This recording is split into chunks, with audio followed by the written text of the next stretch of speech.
bafatanyije natwe gukora kino gikorwa kugira ngo tubashimire kubyo mukora byose, muratuyobora muri byose, haba mu buzima busanzwe cyangwa se mu buzima bwa Kristo.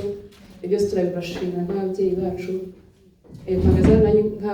Mpagarariye abana bose ba hano, bagere mfite n'undi bavuga ijambo yavuga nta kibazo, ariko turabashimiye byimbitse, mwarakoze cyane kandi mugiye gukora tubafi mu masengesho no mu buzima bwacu bwa Kristo, mwarakoze. Ndasaba buri muntu wese ufite impano promise atambuka ihe umuntu yayigeneye.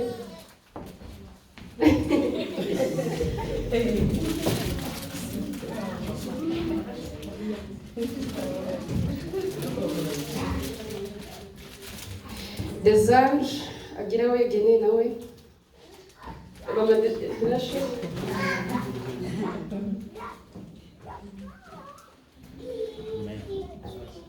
Amen. Amen.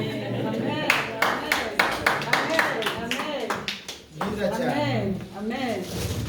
Amen. Amen. Afite n'indi imwe yatanga.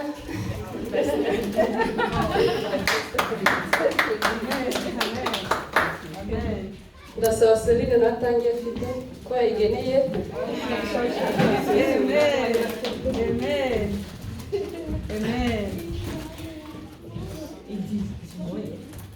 Ndahabu yayiha wayigeneye. Amen. Amen. Amen. Amen.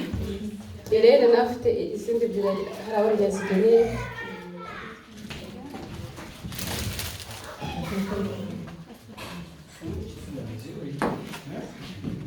Afite n'indi imwe.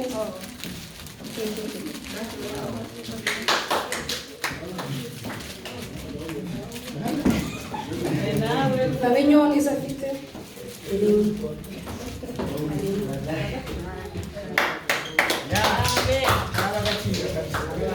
Amen. Amen. N'izindi twaba dufite ababyeyi bacu bataje gusenga uyu munsi, ariko turareba abatuye hafi bazibashire. Dufite niya mama Esther, pasteur aza kuyimuhereza wowe umushikire uze kumusanga mu rugo. Abandi batuye Axel baza kuza kuzitwara izo dusigaranye hano. Salome yatwaye mama wiwe na Rebecca atwaye mama wiwe na n'umugore wa Crispin yari twamugeneye ngo Crispin araza kwitwara. Murakoze.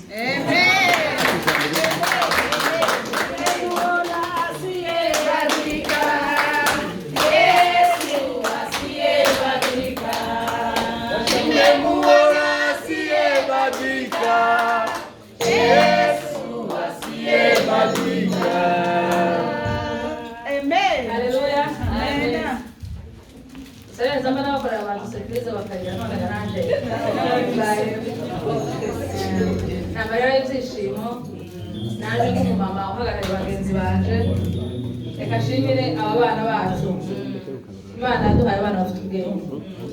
Kandi ubwenge busanzwe bwo mu ngo ndetse n'ubwenge bwo mu nzu y'Imana.